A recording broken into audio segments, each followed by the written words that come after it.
Hey there, Schwoke Lords, Daddy Schweezy here. I'm here to tell you that my first original song in over 2 years comes out August 14th, aka my birthday. Dry Spell with a 3, spelled with a 3. Pre-save link is now in the description of this podcast episode, so make sure you go pre-save that. That way you're notified whenever the song goes live on August 14th. That's my birthday, August 14th, so make sure you pre-save Dry Spell.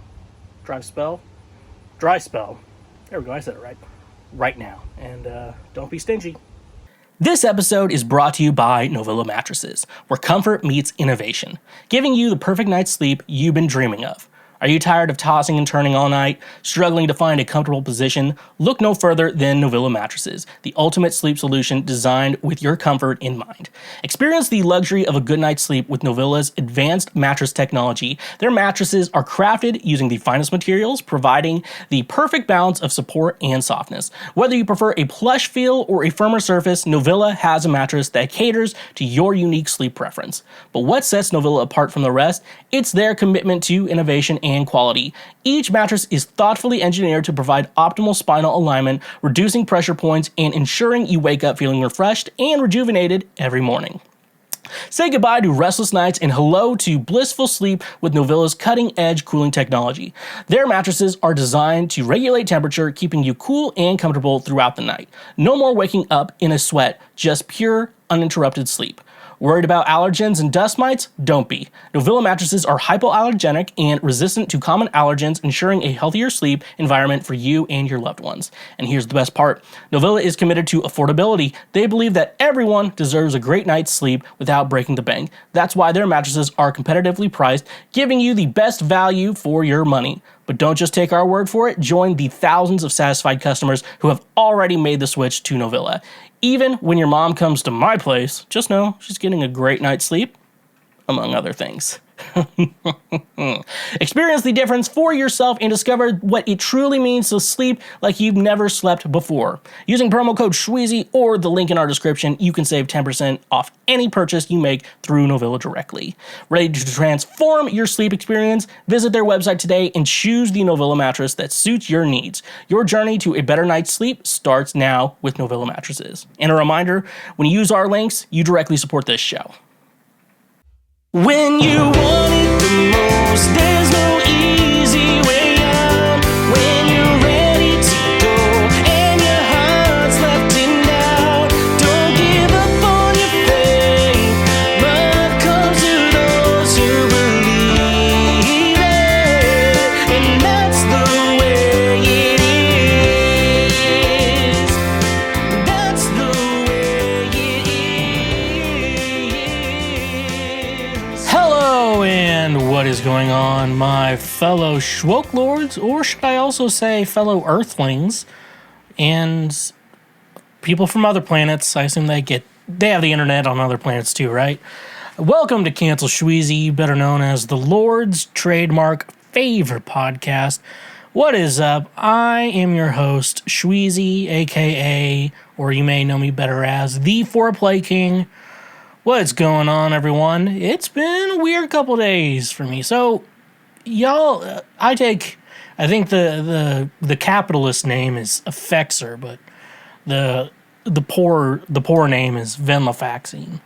It's the antidepressant I take, and I needed to get a refill, and so I got the refill, since the same day I took the last one. And so then I got that, and so the pharmacy I've been doing work, going through, they were like oddly slow. So like I had it was submitted to them at like noon on Thursday, and then I'm checking in on everything and calling, I didn't talk to a person, you can just check through the automated system, and they're like, yeah, it's still being processed. Then was it Saturday? So I got it all ordered Saturday. So Thursday was my last pill. Friday happened, and I was like, they'll have it by Friday, pick it up, and then you just take it immediately when you get home, and you should feel good, no withdrawal symptoms. But no, the whole day passed, and it was like still being processed. I'm like, what the fuck? And it was only like a 30-day supply. I'm like, I know they do more than just put pills into bottles, but even then, You know, that's a lot. That's a lot of. That's a lot of stuff. What?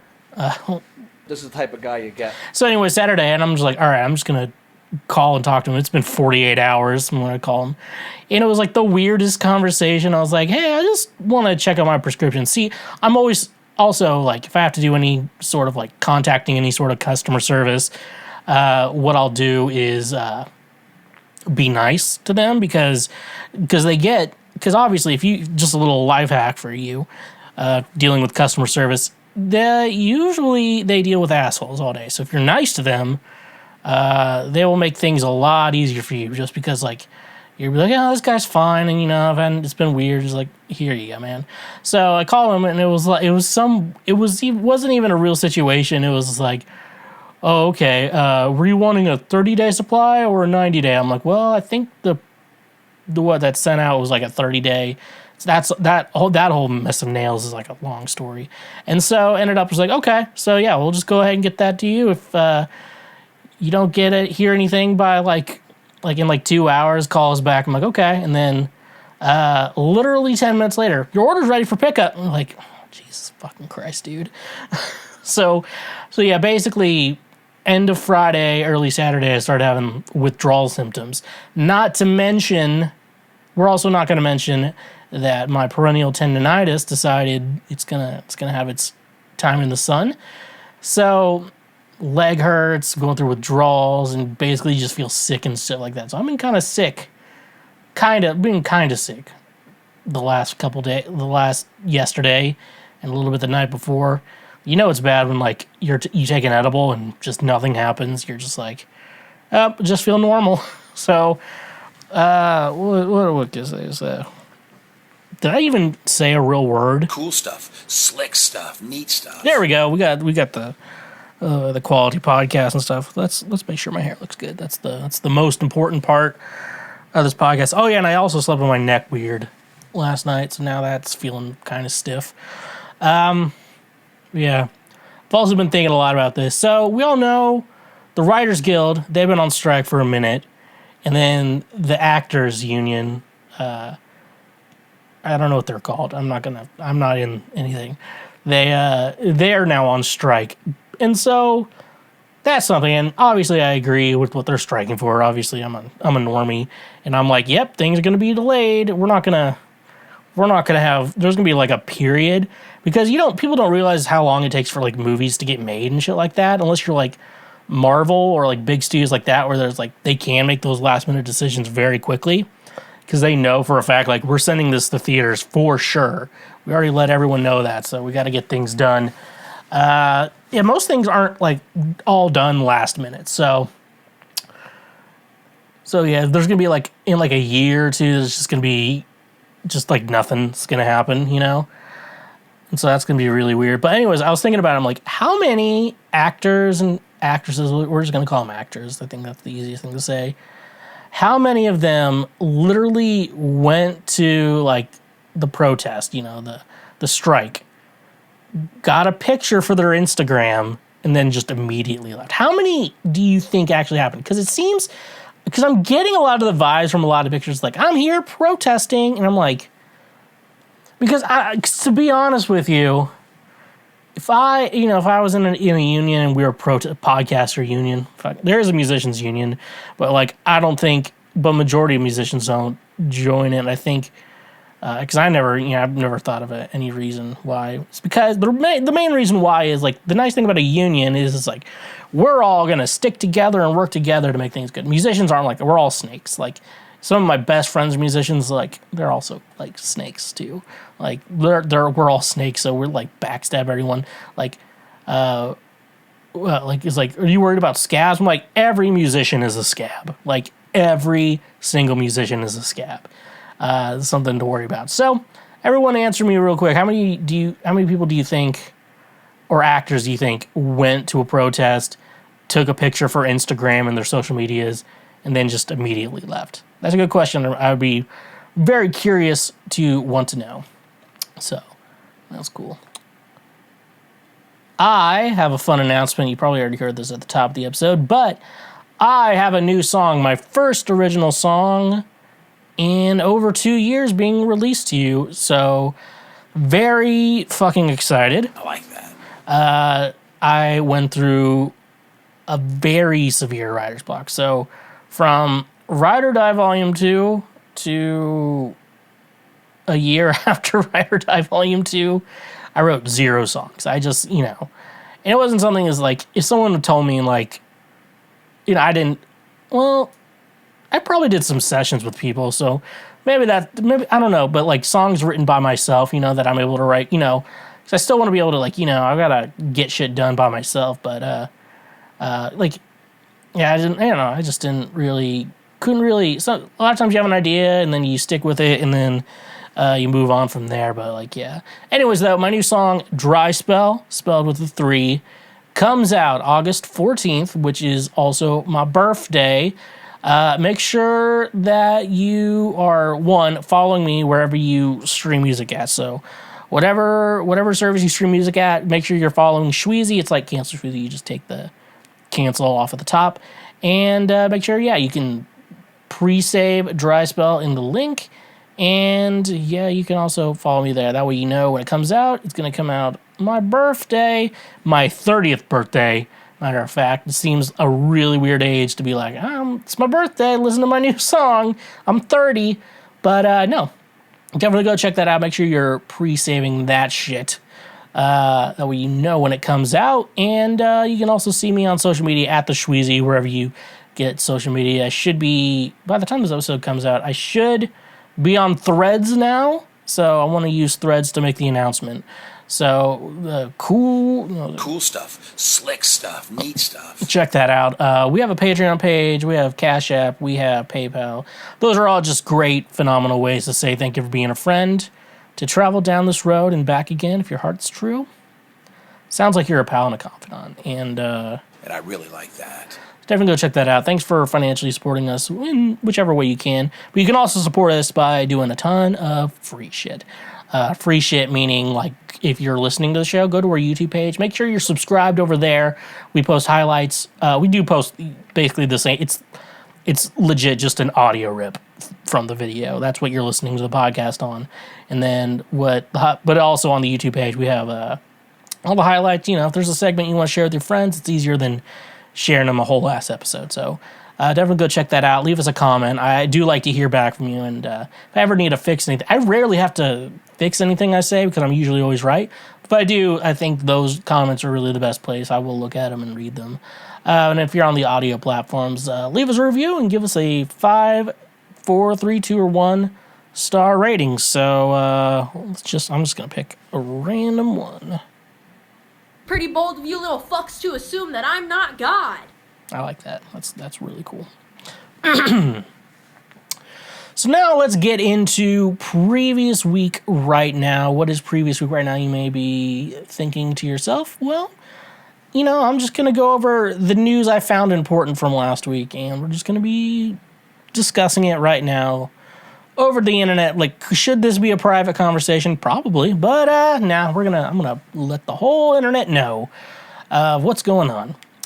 First article we got here is from Games Radar. Pokemon Sleep fans appalled to learn the game is recording their farts while they sleep. All right. Congratulations, you played yourself. Pokemon Sleep sounds like a cute idea for a game until you realize that it's recording all the snoring and farting you do throughout the night.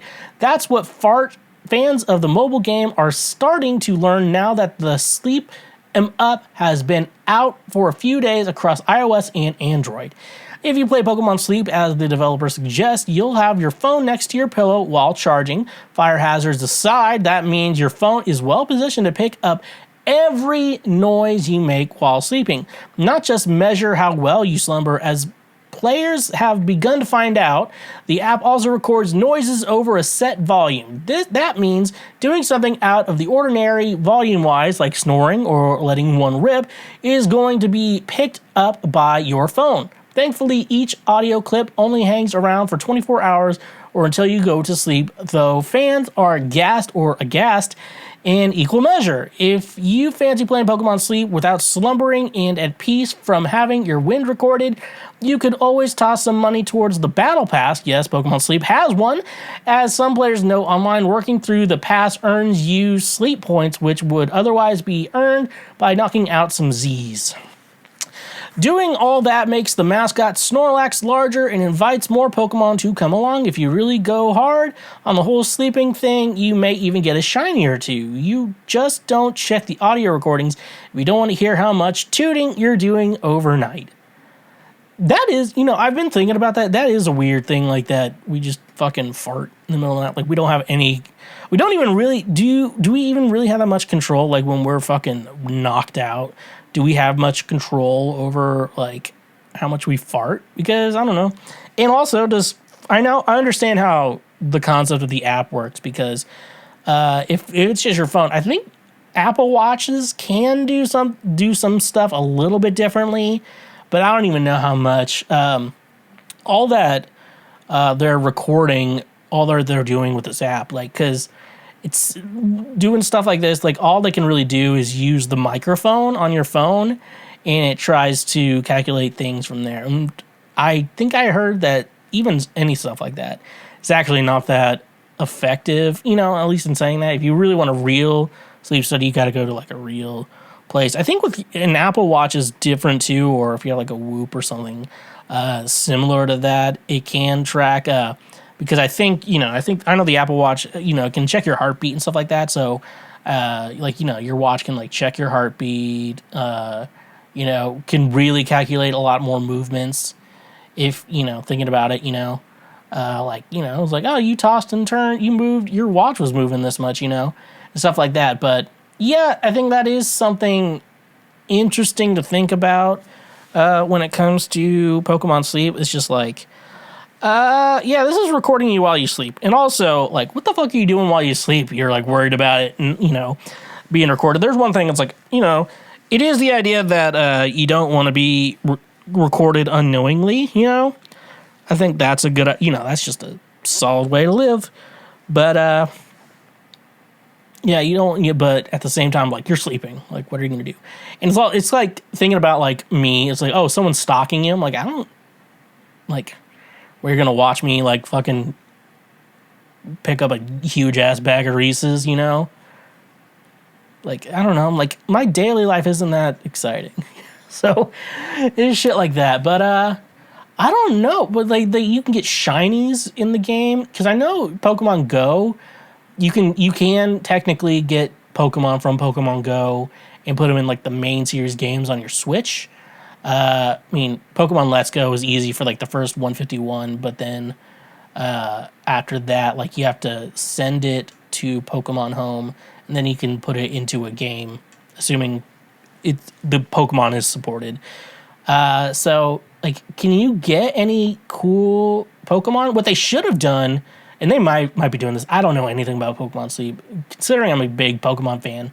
Even then, like, I have a hard time with the Pokemon leaks, because, like, half of it's, like, untrue. Like, all the time, like, half of it's untrue, and it's, like, it always sounds too good to be true. I remember before they announced they do a Pokemon Presents in February, I believe, and everyone was like, the Scarlet and Violet DLC, you're going to go to Kalos. Like, that's the DLC.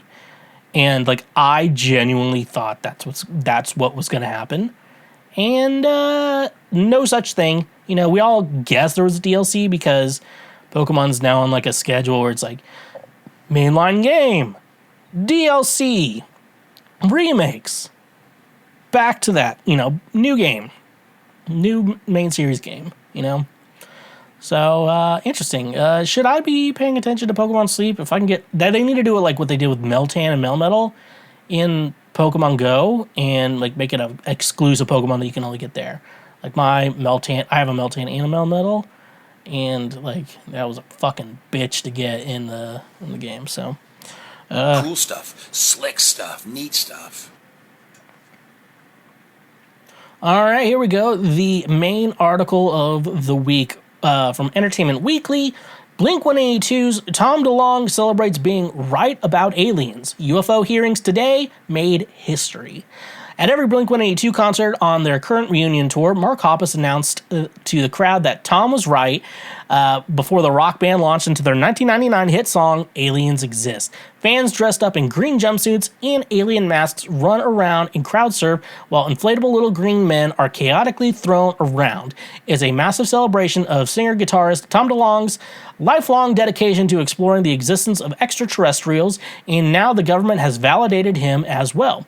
On Wednesday, the House Oversight Committee on National Security hosted hearings on unidentified aerial phenomenons, UAPs, aka UFOs, where witnesses and whistleblowers, including former intelligence officer David Grush and former Navy pilots David Fravor and Ryan Graves, testified about seeing aliens. Hours later, DeLonge posted his reaction on Instagram with a photo stating, "Tom was right, aliens fucking exist." But they censored fucking. The UFO hearings today made history, he wrote in the caption. I am so proud of the 3 witnesses today that blew the lid off the UFO secrecy that has been intact for decades. DeLonge called Graves, Favor, and Grush heroes and said he appreciated the shout out during the hearing. Remember that we at To The Stars change the world, he concluded. While best known for being the founding member of Blink-182 and Angels and Airwaves, DeLonge has also made a second career out of investigating aliens. With his passion for the paranormal and UFOs widely documented, he famously quit Blink-182 in 2015 to focus on aliens full-time, forming To The Stars Academy of Arts and Sciences with a crew of ex-government employees, scientists, aerospace engineers, and creatives to work collectively to allow gifted researchers the freedom to explore exotic science and technologies with the infrastructure and resources to rapidly transition innovative ideas into world-changing products and services, according to the organization's website. One of DeLonge's main goals for the company was to make sure all discoveries were released responsibly to the public, and eventually they released 3 declassified videos recorded by Navy pilots showing alleged UFOs. In 2019, the U.S. military confirmed the footage to be authentic. DeLonge also executive produced 2 seasons of the History Channel's Unidentified Inside America's UFOs investigation and published multiple secret machine books, S-E-K-R-E-T, that's how you spell it, books, about the subject based on his works with the U.S. Department of Defense and meeting with high-ranking officials about their research. So while it took more than 20 years, DeLonge's dreams in Aliens Exist has finally come true. We all know conspiracies are dumb. I'm not going to sing it. What if people knew these were real? I'd leave my closet door open all night. I know the CIA would say, what he hears all hearsay. I wish, blah, blah. Okay. So, Tom was right. Tom DeLonge was right. And, in the hearing, he was brought up, to all those guys he works with. I just started watching Unidentified, his show. I found it's on, surprisingly, between the Discovery Plus and Max, almost merging together. Discovery Plus still is the only one that has this. And the very first episode, because they were talking about how Navy pilots, they saw what they described as a Tic Tac or pill-shaped ship, no wings, and they couldn't really figure out how it was able to fly, so they're just but when they saw it, it kind of seemed like whoever was piloting the giant Tic Tac was we're out, or whatever, which I feel like the aliens are looking at Earth and stuff like that, and they're just trying to get, I don't know what's going on. And yeah, but that was episode 1, and you're okay. And then it happened to be that that's what was brought up and stuff like that. Yeah, and the nice thing about everything I know of what To The Stars is doing in regards to UFO encounters and stuff like that, because a lot of times you hear people I was abducted and probed by aliens, and you're kind of sounds was it sleep paralysis, apparently. It sounds a lot more like sleep paralysis than, stuff like that. But then, it sounds but a lot of these stories, actually sound like they could be real, because and it just doesn't seem like a lot of the people I heard it from, like, they don't really have anything to gain or anything like that. I still don't believe in the ancient alien shit, you know? I don't, because it's like just being like, humans are kind of fucking dumb, but aliens are kind of the reason for everything here, you know? And, you know, because the show makes money, advertisers, and they do, you know, conventions and shit like that.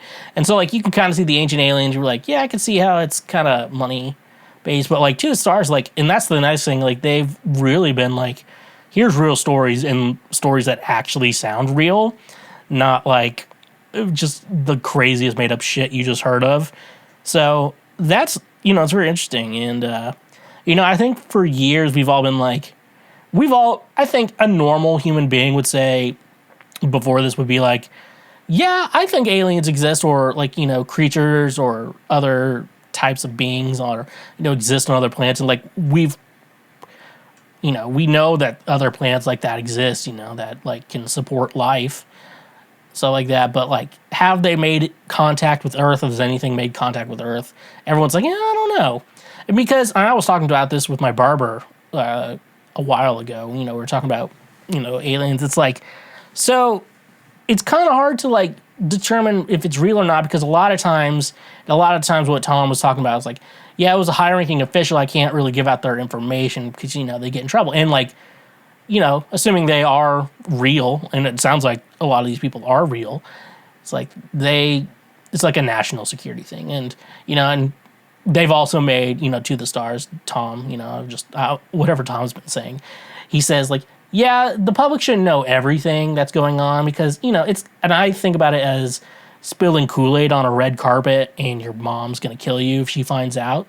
It's like, you know, yeah, you spilled it on the carpet, that happened, but, you know, we got the situation fixed and the carpet's now clean. You don't even know it's there. So, you know, let them fix the problem before, like, we know what the problem was, you know? I think that's just easier and stuff like that. And we also don't want everyone to panic. You have to, like, release this shit very, very slowly and stuff like that. Like, this was good. It's like, have you found any, was there anything, you know, like, I guess they asked the question of, like, was there anything non-human in there that's, like, living? Is like, yeah, they use, like, the weirdest phrasing, too, because it's, like, unclassified information or whatever and stuff like that.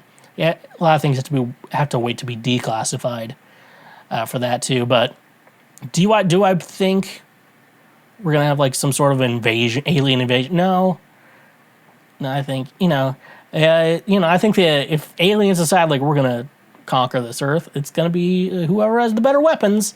And yeah, dude, and there's some other shit like that. My mind has just been utterly blown away about this, and you're like, because you like everyone's just been like, oh, I bet aliens are out there somewhere, but then you're like, oh nope, they're actually it's been real. Like, to what extent, I don't know, but yeah, crazy fucking shit. But great job, Tom. I always knew you were like a genius, you know. And people, you know, and a lot of people talk about like aliens and cryptids and stuff like that. Like, you think they're a little crazy, but like, and then also I'm like just thinking about how Tom DeLonge is as a guitar player. I'm like, I don't know, like some of the stuff he makes up on guitar and like his guitar tone and his thought process behind it, I'm like, an idiot can't make that shit up, you know? So I've always been curious, but great job. You had a goal, and you know, congratulations. All right, last article we got here today. This is from, what was Daily Beast, I think is one who said. I forgot to write that down. Ben Shapiro, 39, films himself setting fire to Barbie dolls because he is manly and mad. Ben Shapiro has a new obsession: Greta Gerwig's summer blockbuster Barbie. In a wild 43-minute long tirade posted on YouTube, the 39-year-old conservative political commentator appeared to try and spark mass protest against the PG-13 rated film. Shapiro begins by burning Barbie dolls, then launches into a rant where he shames a trans woman's cast as a Barbie and walks through his other criticisms in the pages and pages of notes. He took about he took about the film while watching it. He took notes. Shapiro starred Barbie on Wednesday, though he hasn't officially made the connections. Social media user pointed out that he wore the same outfit Ken Ryan Gosling wears in the movie. That's great. If you look in the audience, it's mostly moms, Shapiro recalls of his viewing experience. Youngish moms, middle-aged moms with their 6, 7, 8-year-old girls. That's the entire crew. And let's not forget Shapiro himself, who was obviously in the audience. In the caption for the video, Shapiro whined that Barbie was one of the most woke movies I've ever seen. He goes on to explain in the video that he was upset by Ken's portrayal. Shapiro argues that Ken has become annoying and ridiculous, which contradicts the original Barbie dolls. And then Shapiro takes interest in Hari Neff's Barbie. Neff is a trans woman and plays a bubbly Dr. Barbie in the film. One of the Barbies is a trans Barbie, Shapiro said, and this is true. Totally normal, as if a female Barbie with a voice deeper than my own. He also claimed the film was explicitly designed to divide men from women, describing it as angry feminist claptrap and alienates men from women. Social media users have flocked to T. Shapiro for his fixation on destroying the Barbie movie. Ben Shapiro is a 40-year-old man who's so upset over a kids movie about Barbie dolls, and he made a 43-minute review. One Twitter user shared, "It's pathetic. In the time it would take a viewer to finish this movie, they would already have sat through almost half of Barbie. Barbie is in theaters now." Okay, wait a minute. So, first of all, I am intrigued by the trans Barbie. Is there a female Barbie with a, Hari Neff's Barbie. Because I did not know it was a trans Barbie. I did see the movie. We're going to talk about it. I'm going to talk about Ben Shapiro, and then we're going to talk about the Barbie movie after a commercial break. But, yeah, so it's like Hari Neff? Hari Neff Barbie. Okay. Which one was her? She was in the... She didn't even really have that big of a role in the movie. Okay. I didn't even note it. Like, it's so... Like, you really gotta have a thing. You probably are attracted to trans people. You're looking in the movie, looking for some trans women's, some T-girls, as the porn would call it. I didn't even notice her in the movie. That's the best part. Okay. But yeah, Ben Shapiro. So, okay, I'm gonna actually... Let's listen to this. Angry feminist. It's a very woke movie. I will say, if you are a man and you love the actual patriarchy, not the patriarchy they talk about in the movie, that's a joke, another joke if you've watched the movie. But yeah, I do get it, because a lot of the movie is kind of portrayed as if like gender roles were kind of swapped, where women, because Barbie Land, it's like women are in charge of the government, they're in charge of everything, and then men are kind of just like, yeah, their existence only really exists unless Barbie gives them attention and stuff like that.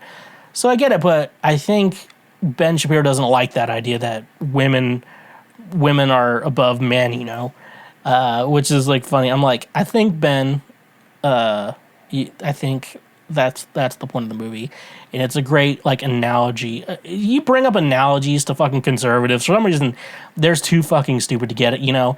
Like, you try to explain, like, okay, what if you try to explain to someone like, hey, what if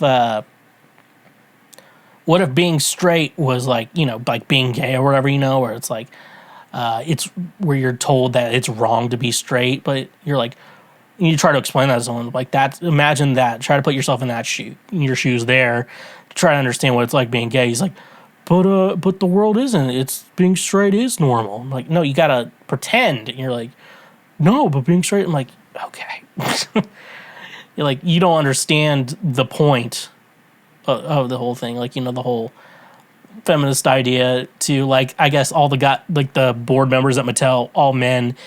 And it's stuff like that, it's like how, like, and it's supposed to be a joke on how, like, men are the ones deciding women's healthcare issues, which is, is a very big, very big issue and shit like that. So, if you are a fragile man, I would make a suggestion that you should probably not watch the Barbie movie. Your dick, you will feel bad. You're like, ugh, my masculinity is being threatened by Margot Robbie. I'm like, okay, dude. Anyways, though, man proposes and God disposes. FNX Fitness, the ultimate destination for fitness enthusiasts looking to reach their peak performance and achieve their health goals. Are you tired of the same old fitness routines that leave you feeling uninspired and unmotivated? Look no further than FNX Fitness, where they bring a fresh and innovative approach to your fitness journey. At FNX Fitness, they believe that true fitness goes beyond just physical strength. It's about nourishing your body and mind and soul to unlock your full potential. That's why they offer a wide range of high-quality supplements and products designed to support your active lifestyle. Fuel your workouts and enhance your recovery with the scientifically formulated supplements. From pre-workout energizers to post-workout recovery blends, FNX Fitness has you covered every step of the way. Their products are carefully crafted using premium ingredients, ensuring you get the nutrients you need to perform at your best. But FNX Fitness is more than just supplements. It's a community of like-minded individuals who share your passion for fitness and well-being. Join their supportive community and gain access to expert advice, workout tips, and motivational content that will keep you inspired and on track towards your goals. They understand that fitness is a personal journey, which is why they offer a wide range of products to cater to your individual needs. Whether you're a seasoned athlete looking to take your performance to the next level or a beginner taking your first steps towards a healthier lifestyle, FNX Fitness has the tools and resources to support you every step of the way.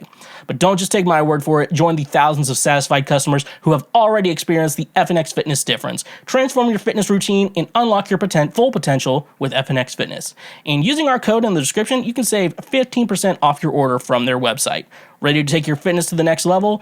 Visit their website on your nearest retailer today and discover the power of FNX Fitness. Elevate your performance, fuel your passion, and become the best version of yourself with FNX Fitness. And a reminder, when you use our links, you directly support this show. Cash App, the easiest way to send, spend, and save money with just a few taps on your phone. Are you tired of dealing with the hassle of carrying cash or waiting in long lines at the bank? With Cash App, you can say goodbye to those inconveniences and hello to a seamless financial experience.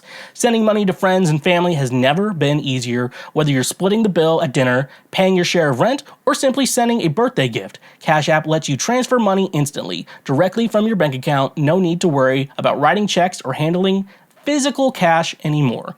But Cash App doesn't stop there. It's complete financial ecosystem right at your fingertips. Use the app to easily pay for your morning coffee, groceries, or even your monthly subscriptions. With just a simple scan or tap, you can make purchases at millions of locations, both online and offline. And here's the best part. Cash App helps you save money too. With its innovative Boost feature, you can unlock exclusive discounts and cashback rewards at popular retailers, restaurants, and even your favorite services. It's like having your own personal saving assistant, always looking out for the best deals. Worried about security? Cash App has you covered. With top-notch encryption and advanced security features, your financial information is always protected. Plus, if you have ever had any question or concerns, Cash App's dedicated customer support team is available 24/7 to assist you. So why wait? Join millions of satisfied users and experience the convenience, speed, and savings that Cash App brings to your financial life. Download the app today from your app store and start spending and saving money like never before. Luckily, the best part is, if you sign up using the link in the description, you get a free $5 just for signing up. That's literally just free money.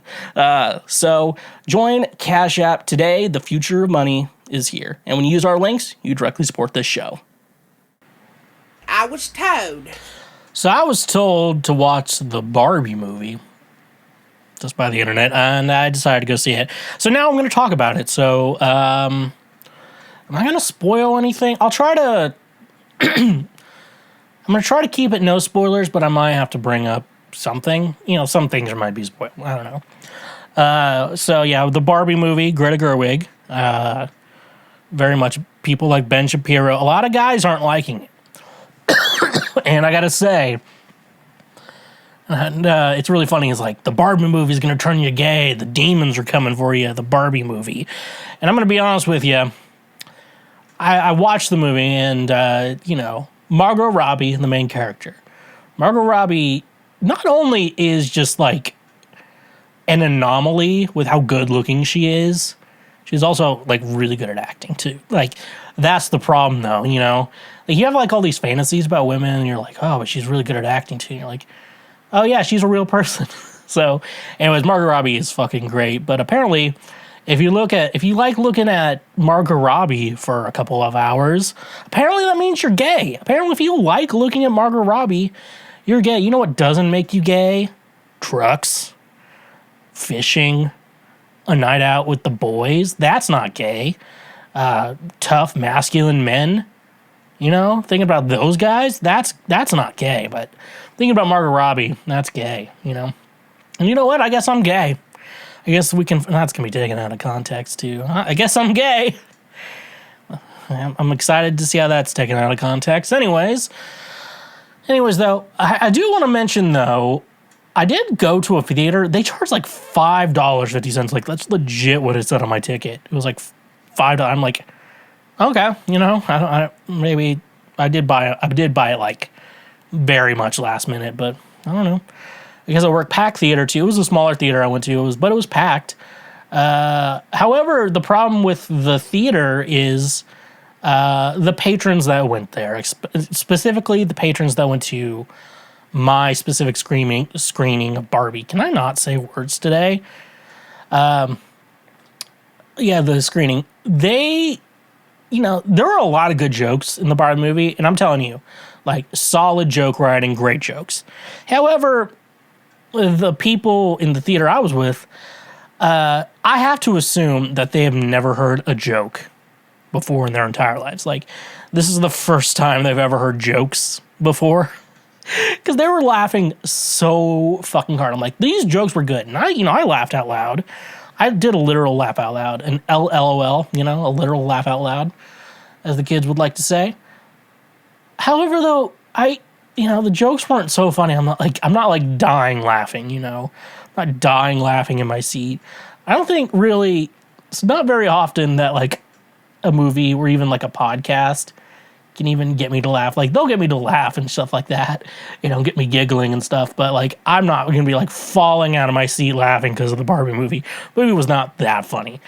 And you're probably just overreacting. Like, here's how bad it was.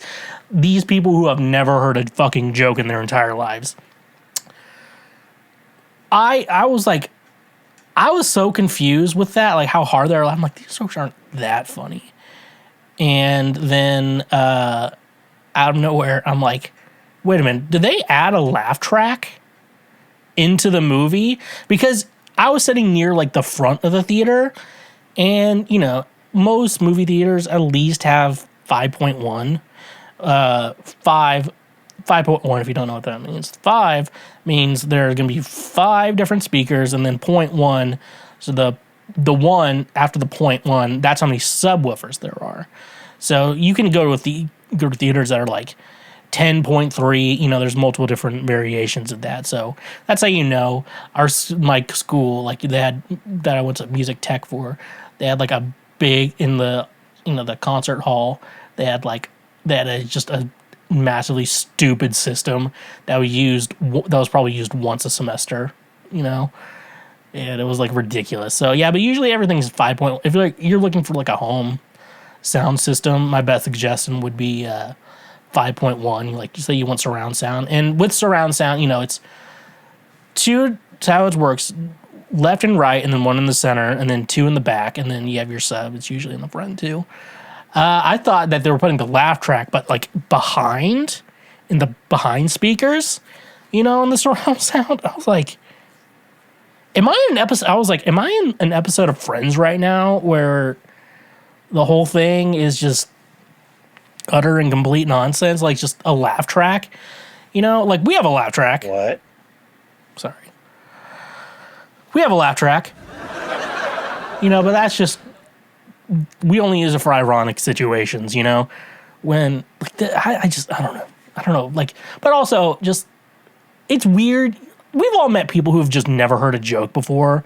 You know, a lot of them are in retail. I remember I've working retail jobs, you know, and I'm not even like being my usual goofball self. I've been, you know, just like, okay, you know, I was like, all right, so then we're gonna meet back at 2:30. I'm like, oh no, I can't. I have to go to the dentist. Why? Tooth hurty, you know, because my teeth hurt. That's why I'm going to the dentist. Tooth hurty. It sounds like 2:30, and then they would just lose their fucking shit because they don't have friends because they're shitty human beings because they are managers at a retail store.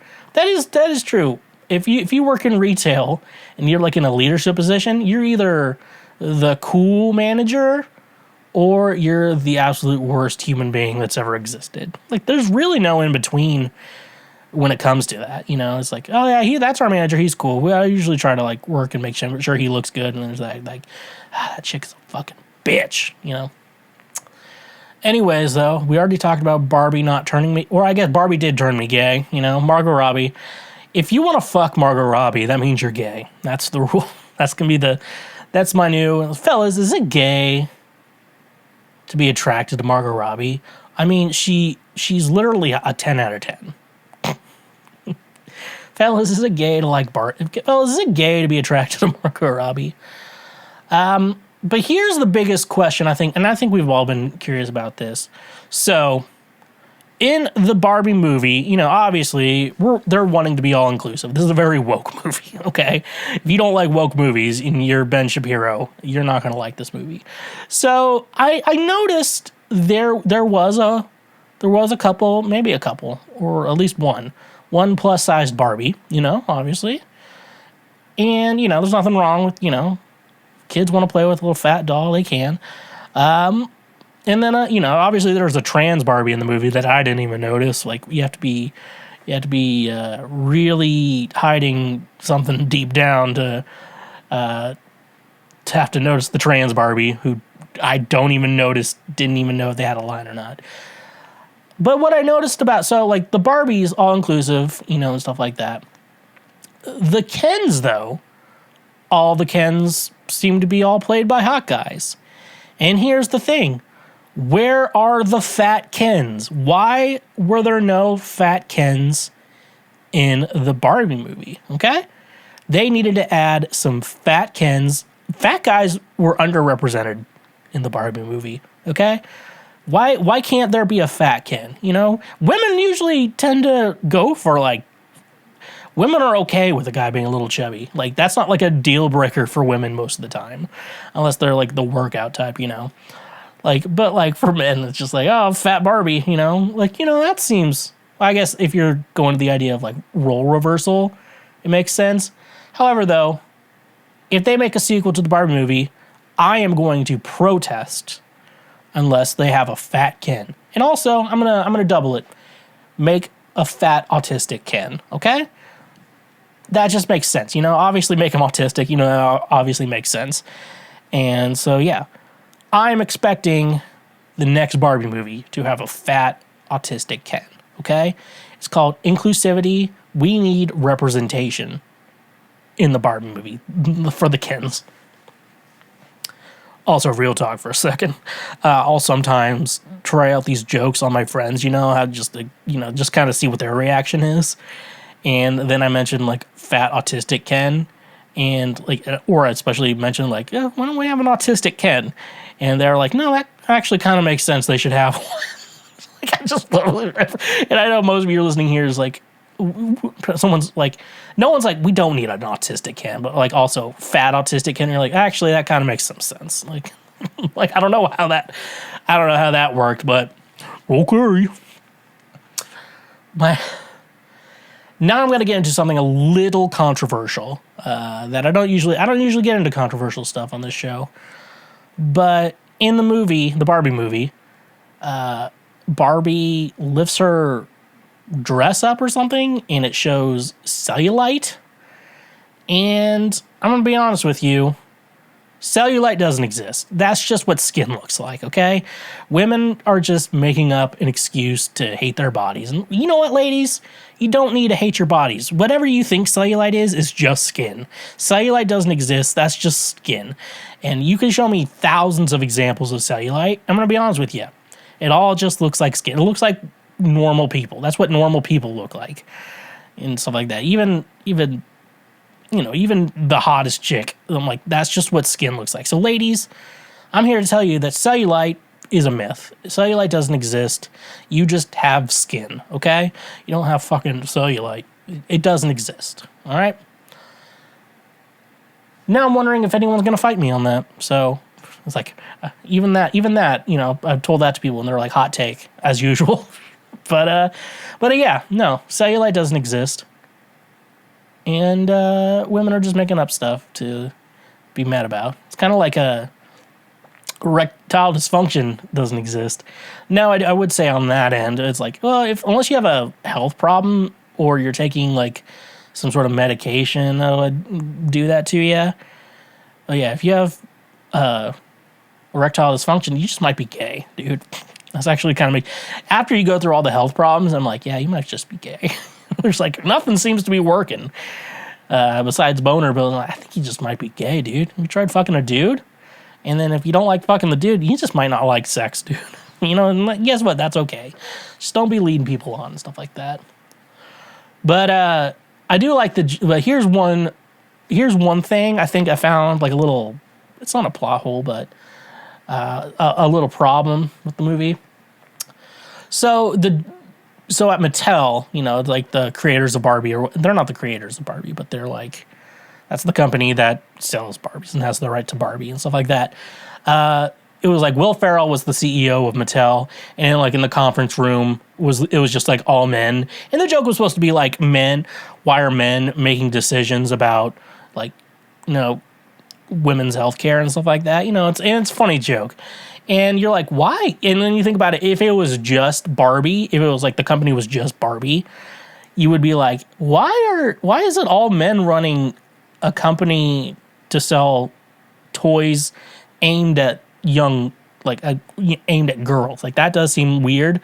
But then you have to think, so that's the joke in the movie, but then you think about it, Mattel owns more than just Barbie. Now, they should, I don't know why no one in that corporate room is a woman. That is a question, obviously the joke is, but yeah, it probably would just have a mix of men and women normally. Yeah, if it was just Mattel, I get the joke that, it's just Barbie, but when it's Mattel, I'm like, yeah, they own Hot Wheels too, and that's like the most boy toy you can, women don't collect Hot Wheels. It's like, women are not collecting Hot Wheels, but men are, so cool questions there. Questions for heaven.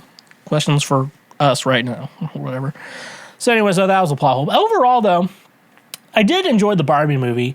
It did make me feel, I do understand like the uncomfortability of like men being subservient to women, because in my mind I'm just like, I think we can all just be equal and fine, but I know there's a lot of history in between everything and like what's going on in between then. So like there's like history and shit like that. So and it doesn't make you feel bad. Yeah, well, it's supposed to. Like that's what women deal with, every day. That's the whole point of the movie. Overall, I thought it was really good. I thought humor was great. I don't think it was as good. I was gonna die in the theater, but I thought the humor was great. I really enjoyed that the movie did not take itself too seriously. Even with how woke the movie is, it really didn't take it too seriously. Like my favorite, the best line in the movie was Ryan Gosling's Ken. It's like something on the lines of, after I learned patriarchy wasn't about horses, I kind of lost interest. I'm like, same bro, that's also, the horses thing was really funny too, because like I feel like women are more into horses than guys are. Guys are more into being like cowboys and outlaws and shit like that, and like you ride a horse for transportation. But women, and in regards to like riding horses, I think women are more into that. But overall, should you see the Barbie movie? Yeah, I don't know. It's a fun movie. Do you like movies? Does your wiener get smaller when women exist? Then I don't know. You probably know.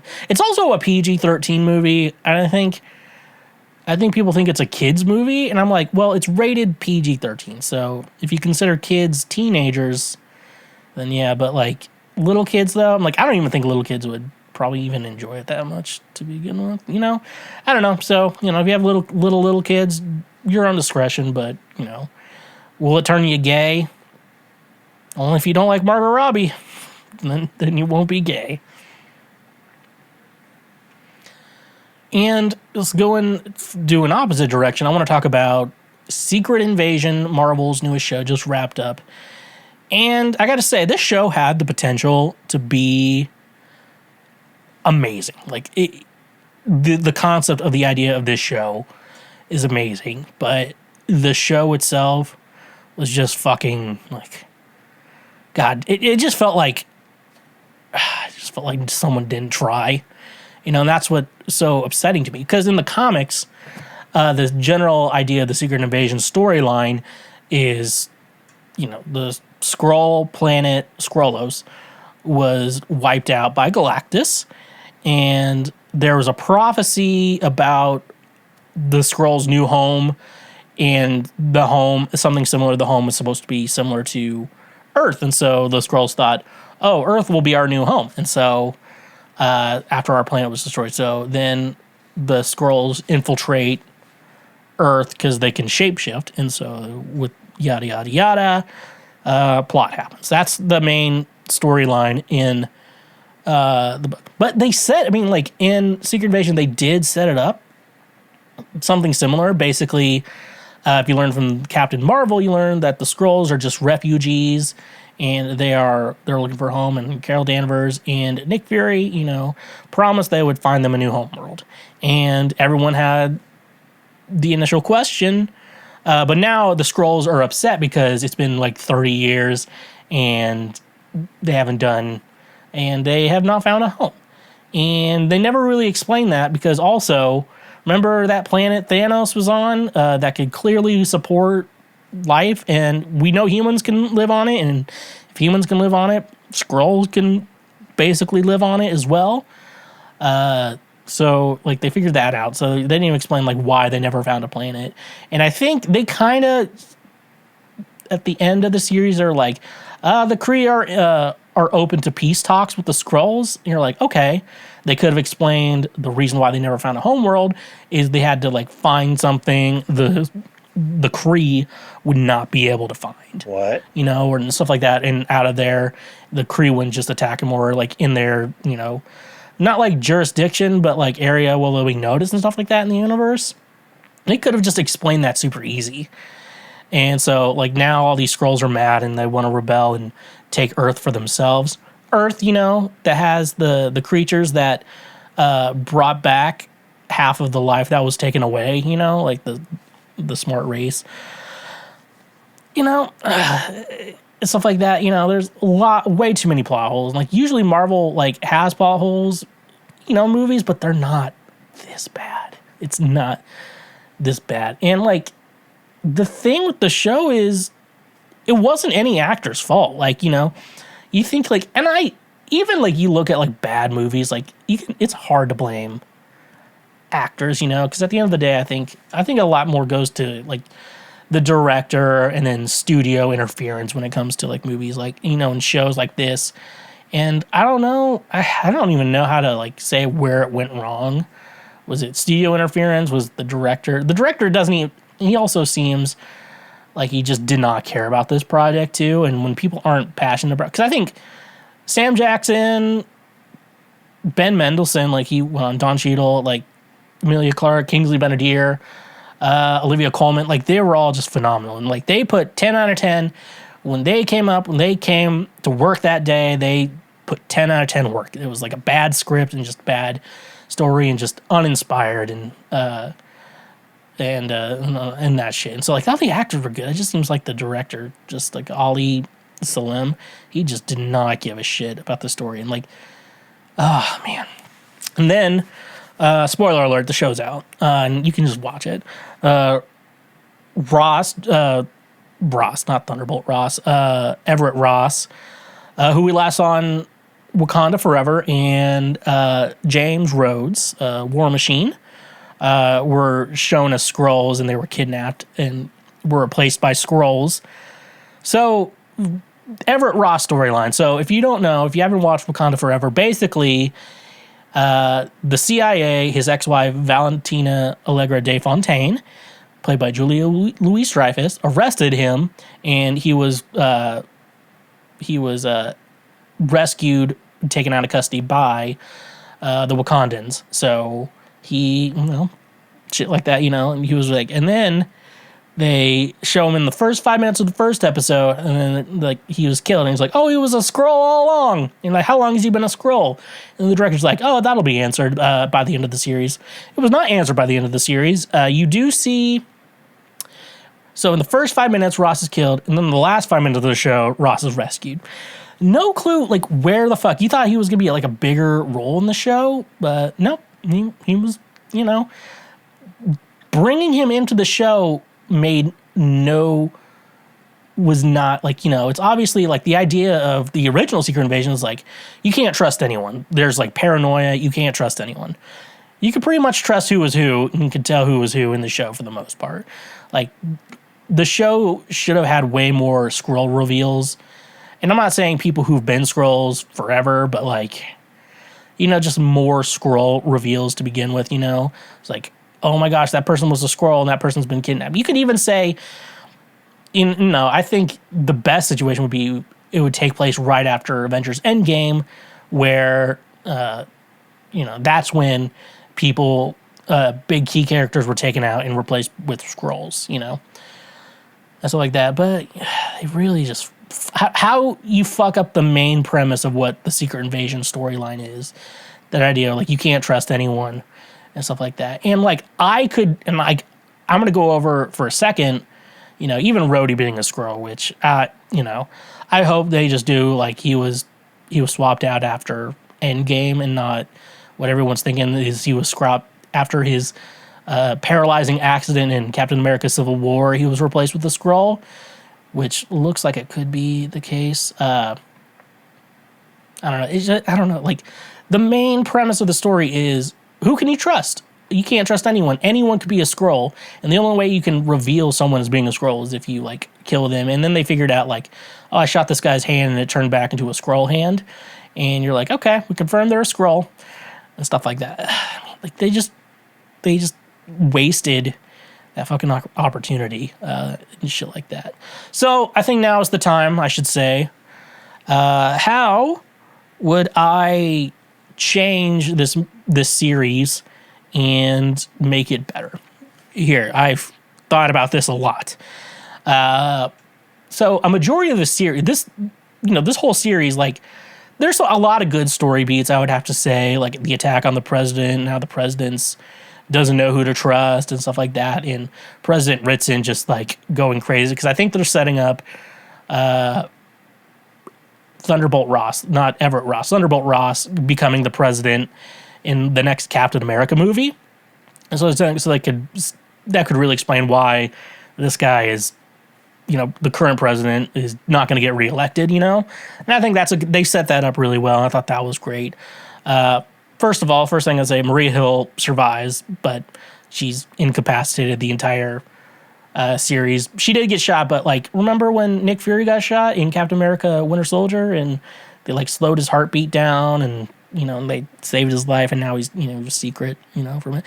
I think they should have done that and just be like, oh, that's why she's not here, and stuff like that. So I think the whole series, a lot of the good story beats of the series should have been the first 3 episodes, because the show ends. The coolest part about this entire show is the show ends, and basically it's almost like a war between Skrulls and humans. At that point, like, they go to Shooter McGavin, the Fox News guy, and they just, like, shoot him on air. Like, could you imagine if they ended season 3 with that montage, episode 3 with that montage, and now everyone's paranoid? I'm like, that would set, like, almost like the end of the series is what I was supposed to see in the series, like that whole scene where, like, humans are just going out shooting politicians, whether they're Skrulls or not. And so a lot of people are just getting murdered and, like, nonsense violence. What? Like, that would have been so fucking cool in the show. So that's one thing. And like I said, I think before, the reason why the Skrulls don't have a new home world, because, the reason why is because they're still not really that good with the Kree. even after 30 years, there's still a lot of political turmoil between the Kree, and so they can't just go anywhere. But they know, like, on Earth, hiding for the most part on Earth, like, they're fine. The Kree aren't going to go towards Earth because of the Avengers and shit like that. So that's why they know they're safe, there. And that's why they explain why they haven't found a new home planet yet. Also, the character of Gravik, he only kills humans. He never kills a Skrull, except for the Gaia fake out. I think we can keep that. I think that fake out was good to show that she did get those powers, like she became a Super Skrull. However, with the Super Skrull thing, she doesn't get everyone's fucking powers like she did at the end of the series. She only stays the main 4 powers, which is the Frost Beast, Groot, Extremis, and then Cull Obsidian. Because the idea in the comics with the Super Skrull, they took the powers of the Fantastic Four.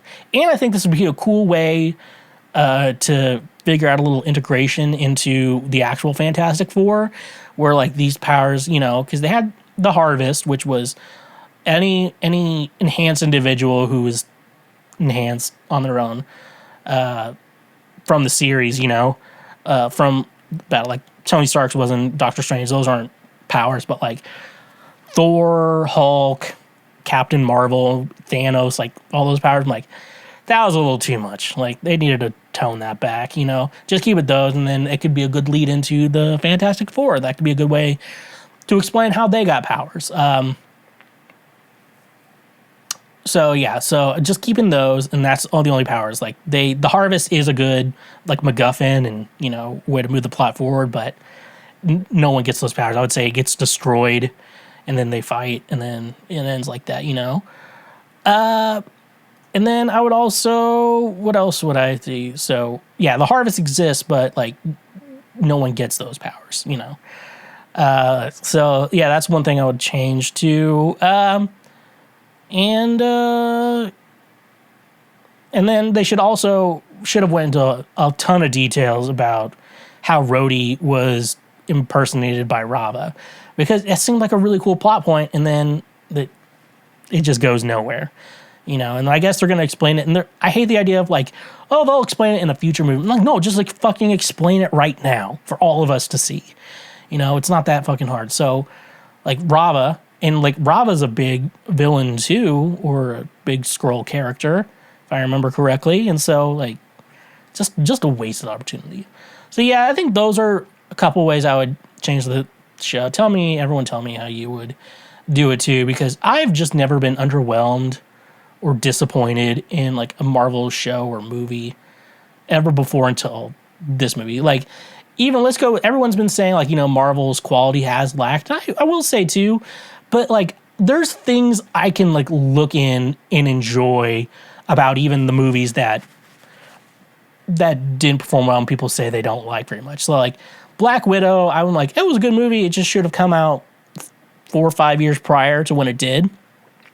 Eternal is a really cool movie, but really cool movie, and it's really cool to show a lot of MCU stuff, but like it needs to connect back to the main MCU story. It didn't connect at all to that. Thor: Love and Thunder, even though I think it was way too goofy, and I do agree with those comments, like Gore was a great villain. Even the idea of like trying to kill all gods and trying to find eternity and stuff like that. I was like, that's a cool plot point. And even that dark moon world in the dark dimension, I don't know what it's called, but like that was cool and stuff like that. What other things did people not like? All the TV shows I've thoroughly enjoyed. I think some are better than the others, obviously, which, it's always going to happen. But even then, like, this is the first thing Marvel's made that I've been just utterly underwhelmed and like just super disappointed. And I don't know, and it just makes me disappointed because like I love this shit. Like, these Marvel movies, and like there was a while in 2021 back when they used to have like something new every week, like a new movie, a new show. Like even then it was like so much fun, so something fun to look forward to. But I don't know, I don't want the quality to be like Secret Invasion. Kevin, I know you're never checking this show out. Make sure you try better. Try to keep the quality good. I know we're all just hovering until X-Men and Fantastic Four, but still.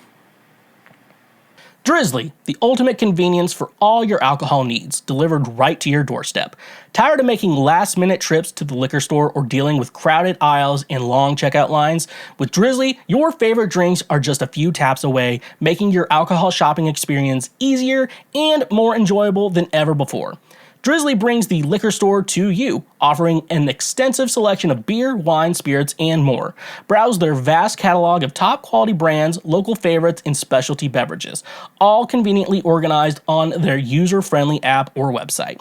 With Drizly, there's no need to leave the comfort of your home. Simply choose your favorite drinks, place your order, and let their reliable delivery partners handle the rest. Whether you're hosting a party, relaxing after a long day, or simply stocking up for the weekend, Drizly ensures that your drinks are delivered promptly and securely. But Drizly isn't just about convenience, it's about choice. Discover new flavors, explore unique craft brews, or find the perfect bottle of wine to complement your meal. With Drizly's vast selection, you have the freedom to choose exactly what you want when you want it.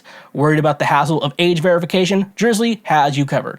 Their delivery partners are trained to ensure responsible alcohol delivery, making sure that only those of legal drinking age receive their orders. Your safety and the safety of your community is their top priority.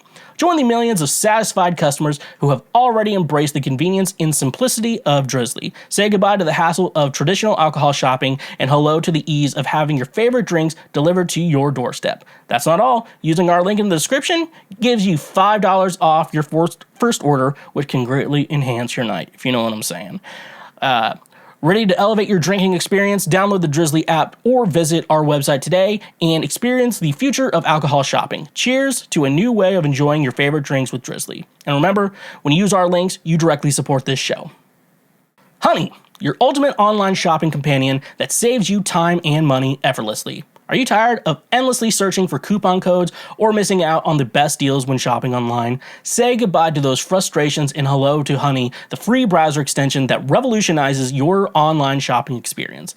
Honey is your personal shopping assistant that automatically finds and applies the best coupon codes at checkout, helping you save money with just a few clicks. No more wasted time scouring the internet for discounts. Honey does the work for you, ensuring you never miss out on a great deal again. But Honey doesn't stop at coupon codes. It goes the extra mile to ensure you get the best price possible. With Honey's innovative price history feature, you can track the price changes of your favorite products over time. This means you'll always know if you're getting the best deal or if it's better to wait for a price drop. And the best part, Honey works seamlessly with over 30,000 online retailers, including popular brands across fashion, tech, home goods, and more. Whether you're shopping for a new wardrobe, upgrading your electronics, or sprucing up your living space, Honey has your back, ensuring you get the best value for your money. Worried about privacy and security? Rest assured, Honey is committed to protecting your personal information. They never sell or share your data, and their browser extension is designed with top-notch security measures to keep your online shopping experience safe and secure. Join the millions of satisfied users like me who have already saved millions of dollars with Honey. Download the Honey browser extension today and unlock a world of savings every time you shop online. Don't miss out on an incredible deal and the chance to save money effortlessly. Experience the power of Honey and take your online shopping to a whole new level. Honey, the sweetest way to shop online. And remember, when you use our links, you directly support this show. Oh no! Our table! It's time for Oh No, Our Table, the part of the podcast where I answer questions. Nothing more, nothing less, just good old Christian questions. So, let's just jump into it. Okay. Would most men actually accept sexual activity as a form of payment from women? Isn't that illegal? So technically, yes, it is illegal. That is called prostitution. There we go. Like two former classmates of mine's, very religious church preacher, pastor, father. He was like an elder at the church that Assembly of God thing where they don't have a pastor, it's just a bunch of people preach. I don't know. Who thought that it wasn't prostitution because he was offering Arby's gift cards. for sexual favors. So cool. Barry Pointer, I went to high school with both his kids, and guess what? They're both assholes. So I'm not too worried about them. Karma got them. But sexual activity, would men... There's a lot of guys out there who would definitely do that. Yeah, definitely. The type of guy who would actually... There is a certain type of guy / certain type of situation where, yeah, a guy would probably accept that. When it's like money, like, or financial or something similar to that, it's very questionable, because like if you actually need the money, you're not gonna be like, okay, I would like a blowjob right now, but at the same time, I actually need that money. So that's why I actually need the money for the service. So yeah, because I mean, and do I think prostitution's bad? No, I don't think prostitution's bad. And honestly, like, it's different for like a man wanting like, we're gonna pretend this is like a blowjob or whatever. I feel like blowjobs are the best situation. I feel like full on sex is weird. As many pornos I've watched would find, I don't know. You know, for me, I was like, oh man, I need. I don't know if I would do it for money, but I would do it for like, oh god, I need you know, there's my favorite porn series, Property Sex, where very, very much a lot of the plot is like, and I've seen it on both ends, men and women. I've seen it flip-flopped, where it's like, oh, you're gonna kick me out? What if I help you out and then you help me out, you know? And I've seen a guy help. I'm like, you know, if I had to eat pussy, and you know, for like free rent, you know, honestly, I think I could do that, you know. Assuming I'm not in a relationship with anyone. But then the problem is you get into a relationship and then it's like, by the way, I eat my landlord's ham sandwich every month, and then for free housing. I don't know what we're gonna do about that. Maybe I need to pay her now, shit like that. But no, do most men actually would accept that? It just depends on like, do they need the money or not? Because if they don't need the money, then yeah, they'll probably do that. But if they do, then that's my mind. But I bet there's a lot of guys out there who probably were like, yeah, that works for me.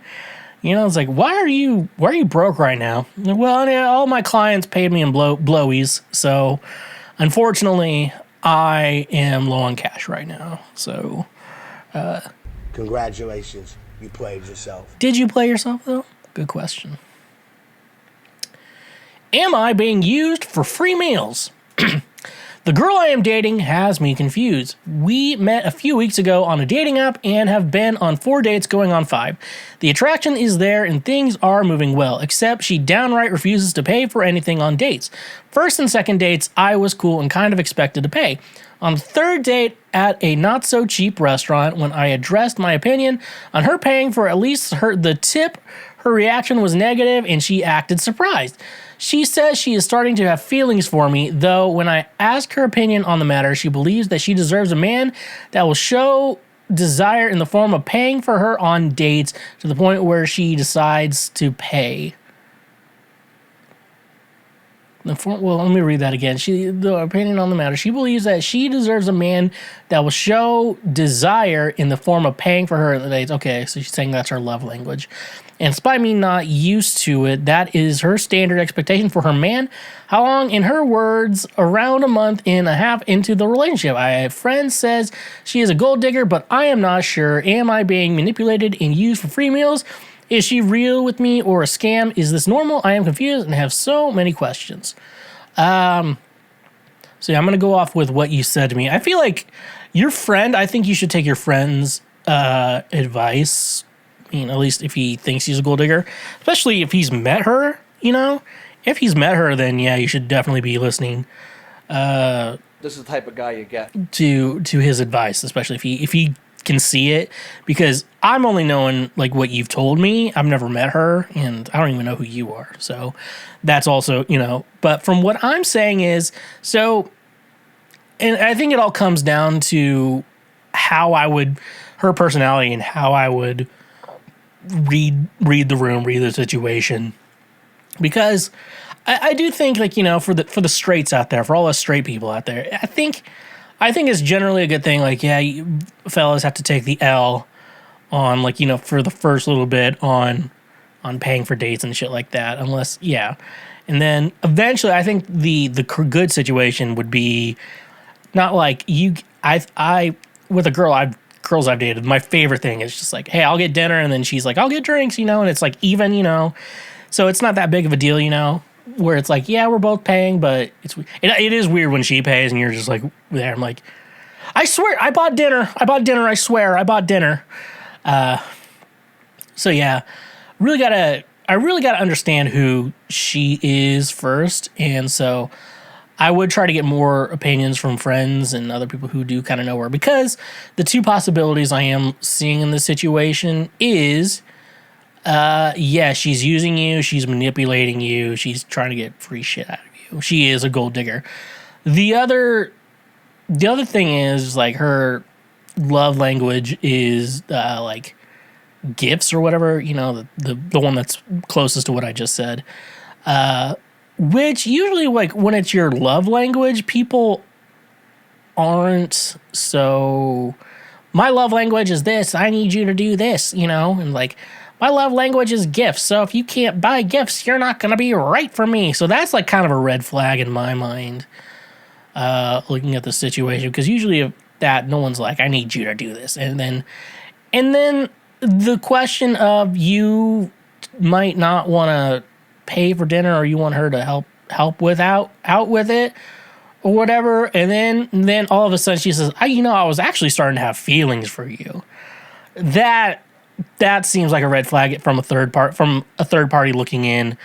Best thing I can say, yeah, that seems like a red flag. Like, you're like all of a sudden questioning the relationship, and like all of a sudden she's not going to get something she wants. I was actually starting to get feelings for you. In my opinion, just from what I've read, I would say she is a walking red flag and probably a little bit of a gold digger. So I would say, red flag, but I don't know her personality. I think your friend might be onto something, especially your friends usually can't have yourself, unless they haven't met him yet. So just listening to the situation. So yeah, I don't know. How do you, and that's the question I would think, maybe set up a situation where you could figure that out or whatever, or I don't know, maybe find a friend with a girlfriend and try to see if you can get that information out of her. I don't know, so maybe a cool idea. So, I identify as a fucking threat. Try it out.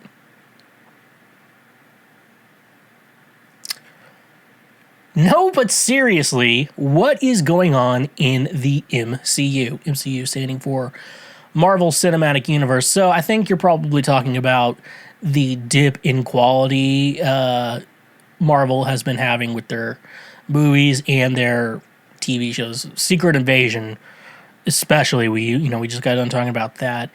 And so I think what's going on, so here's my kind of thoughts on the situation. The first big one was, they obviously had some leadership change-ups over at Disney. So, and I think before whoever whatever fuckface's name is, Bob Iger, came back, Disney was wanting to up their productions on Disney Plus content along with some other stuff. So we were getting like 4 or 5 MCU movies a year, a bunch of TV shows and stuff like that, and which I generally do love. I love having just something to look forward to every week, on TV. It just makes life more fun. But yeah, with a lot of, it's like, but they really got into the quality over quantity aspect with it. And, that's why they had a CEO change at Disney. So right now, it does look like it's going to get a lot better because they're going to do less projects. I think, CGI is going to get a lot better. People working on that shit, it's not going to be stressed out. So I think they're kind of spreading themselves too thin. That's one thing that I think they're doing. But I do think, what I don't think anyone else has necessarily brought up in regards to Marvel's dip in quality is, and I'm pretty sure I'm the only one who's thought this. Well, other people probably thought it better, but pretty sure I'm one of the, so like the reason I think that Marvel's probably seems, minus the whole, the whole situation where they wanted more quantity, less quality, and now they're moving back to quality over quantity. Besides that, I think that they don't have characters that are selling the story. Don't get me wrong, I like a lot of these heroes. So you have to think of Marvel. So early days of Marvel, when the movies and shit like that, obviously some rights went to Namor and Hulk went to Universal. X-Men, they went to Fox, and then Spider-Man, they went to Sony. So when Marvel wanted to start their own studio, like what characters do they have? And they learned that they had, the lineup for an Avengers team, basically. So they decided to go with the Avengers. Now, the Avengers aren't like if you go back to comics, they aren't the greatest team, but they still are a pretty popular team. So they really struck gold, and they cast good people to play, because Tony Stark's a good character. Steve Rogers is a great character. Thor, depending on the situation, can be a good character and has a lot of good storylines as well. So they started off with those three, and those were their three big hitters and stuff like that. Robert Downey Jr. is just great. And then, they ended phase 3, and then Endgame happened, and a lot of contracts ended. So, Robert Downey Jr.'s contract ended, Chris Evans' contract ended, and, they kind of ended it where they were, they passed on the torch and, and stuff like that, left their legacy and stuff like that. And so, looking at the Marvel movies that have done really well, it's the best one, like Phase 4, has been Spider-Man. And I think all those stories in Phase 4 is basically passing on the torch. That's kind of what Phase 4, the theme of. And it's like Sam Wilson's Captain America. I'm like, he's not really that popular. Moon Knight's not really that big of a character. Miss Marvel, is a fairly new character too, has the fans and stuff like that.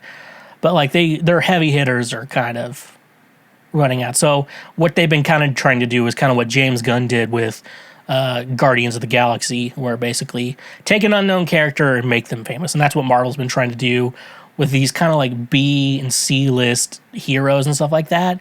And it's just like there's only so good of a story you can have with like a character that's like okay at best, like cool in like other people's stories, but yeah, like, on their own, it's like that. That's why I think Spider-Man No Way Home has been like the biggest movie of Phase 4 so far. So yeah, so I think we're kind of in a weird area where they're kind of transitioning and what Marvel's trying to do is like Marvel's going to come back up. I believe Marvel's going to come back up. I think they're really working hard on their Fantastic Four movie, and so with the Fantastic Four, like those are great characters.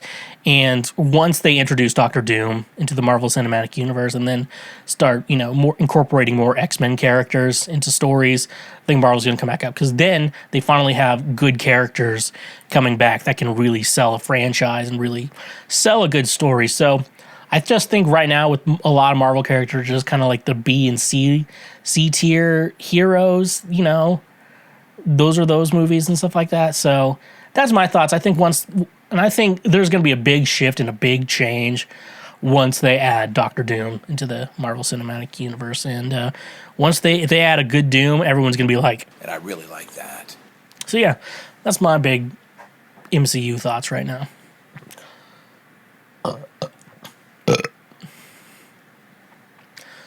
Why are the Amish not considered a cult? I think it's hard because things that could technically be considered a cult aren't necessarily always considered a cult. Because could we talk about normal Christianity where it's just like churches and shit like that, Like technically those can be a cult, and a lot of people technically believe those are cults, because a lot of those, institutions really do brainwash people. But then there's other places where they don't really brainwash you. They're just, trying to preach the good word and stuff like that. So even then, and I think when we get into Amish, I think the big difference is like, yes, they're a religious based group. However, I think there's so much more than just like the religion involved with their lifestyle, because I think the Amish lifestyle is because there's like lifestyle like no electricity or whatever. I don't even know what they're fucking doing anymore. Like they have a phone, but it's in like an outhouse somewhere. Like you get into that, I'm like, none of this makes any sense. Like, you know, trying to understand the Amish and stuff like that. But yeah, you could definitely, if you, because I just think there's a big separation. Yes, there is the religious side of it, but I don't think that's the part that is the problem when it comes to being Amish and stuff like that. I don't know, like if I grew up Amish, the first time I ever felt air conditioning, I would have a crisis of my faith and questioning everything about my life. I just think, and maybe I guess they believe in the religious part of it is that they have to be Amish and stuff like that and they have that lifestyle. But, you know, at the same time, I think the religious aspects, for the most part with the Amish, aren't that bad. Because I think there are things you could consider. And basically any religion is like, oh, that's cult-like behavior. But, like, it's not really that bad, you know, and assuming they're not, like, wanting to control everyone thinks for the most part, you know. And I think the Amish let you leave, and some people are disappointed but okay with it, you know. We live in a society, so. Forgot to add the Amelia Clark. Daddy, come on, Daddy. Shit, that was funny. What is the biggest realization you've had about adulthood / other adults? I think mine has been that we're never done growing. We always want just a little more than we have. We always have personality traits that we can work on, and there's always more about ourselves to discover, for better or for worse. I think the biggest realizations I've had, one realization, you know, I really had was about teachers I had, you know, in high school and stuff like that. Because I think now I'm at a point where I have friends who are teachers. I have friends who I knew for a long time. They have their doctorate now, like their doctor, and it's in their field. A lot of musicians, I'm gonna be honest with you, a lot of music people. So I think it's like realizing the biggest thing has always been like adults I was around when I was a child. And you're like, someone was really like, yeah, you can hang out with him. You can be around him. Like, what? Like, that's so fucking crazy to me. Especially teachers. Like, I look back and think about like the teachers I've had at school, and I think, why the hell did they let this person teach a class? Like, they clearly don't know what they're doing. Like, I had teachers in high school, they would literally just hand out a packet, you know, or like work on this worksheet, and then they just fucking dick around on their computer all day. I'm like, Jesus Christ, they allow this person, they wonder like why the Republican Party is so prominent today. We're like, it's probably because we just let anyone be a teacher for a while, you know? Like, so like you know, I lived in a town where like there was a local college, and so if you're a teacher, you have to student teach a semester. It's basically an unpaid internship with extra work. And basically the teacher would just take off the entire semester and just make someone who has never taught a class before teach a class. I know they're learning how to teach a class, but like the teacher never gave them anything. And there's just like some crazy, you realize these crazy fucking teachers that you're like, yeah, they let this person be around kids and stuff like that. It's like so crazy. And, you know, other things, you know, I think about too, it's mostly with teachers, I think. You know, it's like, yeah, you know, how would I, you know, now I'm like the age that I've, like some of the teachers I had were, and like I think about those situations in school, I'm like, if I was the one in charge, how would I have handled that situation? You know, the teacher's like, you know, they actually handled that pretty well. You know, you think about just dumb fucking school situations, like, you know, if it happened to me, I would, you know, like, there's situations, you know, as a teacher, like, you can't just, even if something's funny, you can't just be fucking laughing at it. If you're like the teacher in charge of a bunch of kids, like, you can't do that. I don't know. That's my big That was my big realization. It's always been about like teachers and other adults in my life. Is a lack of dating experience a major turnoff? My 25th birthday is coming up, and I've never been on a date. I haven't even held hands or kissed someone yet. It's not like I've been super busy with school or in career driven. I got a degree in psych and have realized my true passion is for horticulture, and I'm at a crossroads trying to figure out my life plan going forward. I feel like by the time I get myself situated and confident enough to enter the dating scene, women will be looking for someone who has experience and is someone they can settle down with, not someone they need to show the ropes to. I have no intent on lying to women about my lack of experience, but it's also not something I'm trying to advertise either. Okay. So yeah, first thing I would say, if you're very career driven, I don't even know what the fuck horticulture is. But yeah, if you're if you are career driven or whatever, I don't know what you're trying to say here. It's not like I've been, but like, yeah, always make sure you have, you're thinking about your life moving forward. And yeah, if you know, as a single guy, you're like, unless you're like, I'm going to get married, that's all I'm going to do. But if you're not like that, then you're like, I don't know my life going forward. I'm just going to do my career and shit like that. And so like that, I always say, just think about yourself, because I never got the idea of like, I need to get married right now. You know, when people get divorced and they're like, I got to remarry as quick as possible. And I'm like, you could just fuck around, That's the best thing ever. Just fucking around, meeting new people, getting inside new people, and meeting some great friends. So yeah, but no, I guess the question is lack of experience. Is that a turnoff? Okay. I'm thinking about it from my perspective. If a woman's like, I'm not super experienced, I'm not gonna say it's like a deal breaker. I don't think any woman you meet is gonna be like, oh, you've never been with someone before? Deal breaker, red flag, or whatever. You just be like, I don't know, I just never really dated. I was always working on school and shit like that, It's like, it's fine. I think, I don't think lack of experience is a thing. I think one thing that needs to be thought of is you kind of need someone a little bit more equal to you in regards to that. Maybe find a lady who isn't super experienced either and stuff like that. So, like, if you're a hoe, so on both ends, whatever gender you are, you're a hoe, like it's kind of a good idea of like, you're ready to settle down, you need to find another hoe to settle down with, that way it's not weird. It's kind of like, you have to be a little equal there. If you have a small body count, but you've been with a couple people, like, it's good to find that. If you're a virgin, maybe find a virgin or someone who's been with like one other person, I think it's probably just good for you, that. But a major turnoff, it's going to be, like I said, it's going to depend on the type of person, This is the type of guy you get. It's going to determine, the person. Are they a hoe? And there's nothing wrong with being a hoe. Hoes are cool.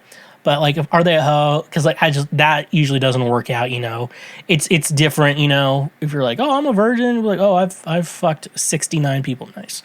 But stuff like that. So you're probably going to need to find someone on your level of experience. And you're only 25, dude. You're fine. You're fine, dude. And you're a guy. And that's the nice thing about being a guy, though. For women, it's like, it's like, well, I only have so many eggs. But guys, like, I have as much sperm as I need. I don't know. I was thinking about, like, freezing my sperm or whatever. Because I heard something about, like, old sperm is worse. You have a weirder kid or something like that. And I was like, I don't know, because whenever I have kids, I'm gonna be an old. Whenever I get a kid coming around, I'm gonna be an old dad. I think I've accepted. If I ever have a kid, I'm gonna be an old dad. And yeah, and so I was thinking I was pretty much. Anyways, though, hope that helped. Last question. Let's do it. What is a brutal truth about life that needs to be said? All right, I wrote down a couple. I'm gonna answer your question. One thing I think I've noticed, and I think it's something that's very good to notice. I'm talking about someone, brutal life truths. A lot of times it's musicians or it's career-wise, so I always think about this. There's always going to be someone better than you, I think about Tim Henson from Polyphia. and I think about how much better of a guitar player Tim Henson from Polyphia is. However, though, the difference between Tim Henson of Polyphia and me, Schweezy, is that when I play a show, women show up. So, yes, he's a better guitar player, but more women come to see me play music. So, like, we're both winners, but in different ways. So, that's something I always think about, try to make sure I know. Your appearance can really take you as far. So, I'm not talking about just, like, good looks or anything. Like, if you can show that you're confident. I did a research paper in college talking about a research study over basically people had to judge musical performances, and they either had to do it just by listening to it or by watching the performance with no sound. And like they had to guess like, oh, who won this like competition, or how did they place or whatever. And the people who guessed from like the video footage with no sound did better than the people with sound. And then you think about it like as like a music thing, it's like, shouldn't the quality of the performance be it? But there's so much more to a performance and how you are, more than than we like to say. We think like, oh, anyone can do it, but like if you're a little bit better looking, like, or you look good doing something, it can really take you a long way. And hard truth, brutal truth about life. Hey, I didn't say these were going to be good. I do think luck is real. I remember my dad always told me, he's like, luck isn't real. You make your own luck. Some people are like, you make your own luck, which is true to an extent. But like, and I'm a big believer, like you need to practice. You should put in good work ethic, and that should be able to take you far. But, it will take you far. I think it will take you a long way, but there's a good amount of luck that needs to happen to for things to be good for you. I just think luck is real, and there's like you can make your own luck. You can only I think making your luck is just work ethic to an extent, Sometimes you just get lucky and stuff like that, and you're at the right place at the right time, and things worked out for you, And the last thing I want to say is, brutal truths is the world is fucking sad, and really existence, I don't think really has a meaning. I think existence or whatever, life in general, I think we create that meaning. And I think that's the important thing, where life actually has no meaning, but it is like a blank on a piece of paper where you can fill in that gap. So I think also with the world being sad and shit like that too, and no meaning, I think it's important to have fun and laugh. I really do think having fun and laughing. So I'm always trying to have fun and always trying to laugh. And I always want to be surrounded by people like-minded like that, who are fun and enjoy laughing and enjoy goofing around. And, we can be serious at times, but at the end of the day, I think I don't know. I think laughter, I genuinely do think laughter is a good thing, and having fun. I just think, I don't know, that you can prove me wrong if you want to, but I don't give a shit. And with all that being said, we finally made it to the end of another episode of Cancel Schweezy. Thank you so much for listening to the Lord's trademark favorite podcast. Dry Spell, spelled with a 3, is now available for pre-saving wherever you stream your music at. So make sure you are pre-saving the song. That way, when the song drops, and if you go to bed at midnight, and then if you go to bed before midnight and wake up the next morning on August 14th, my birthday, you can listen to Dry Spell on repeat, because it's on my birthday. It's my birthday gift. So definitely go do that, making sure you're checking out there. I'm so excited to be releasing new music. And follow me on social media at TheSchweezy. Should have my Threads page up and running, so hopefully that's not dead yet. Patreon, Cash App, PayPal, great way to say thank you for being a friend. And don't forget the free shit. Make sure if you're listening, go to the YouTube page and subscribe and leave us a comment wherever applicable. Share the highlights with your friends, do all that cool shit. And if you're on the audio platforms, leave us a review and give us a 5, 4, 3, 2, or 1-star rating. So, honk if you love butt drugs, and stay awesome. Believe it or not, Schweg isn't at home. Please leave a message at the beep. I must be out, or I'd pick up the phone. Where could I be? Believe it or not, I'm not home. Thank you for tuning in to Cancel Schweezy, the Lord's trademark favorite podcast, and joining me on this incredible journey. I hope you've enjoyed the valuable insights and engaging discussion I brought to your ears.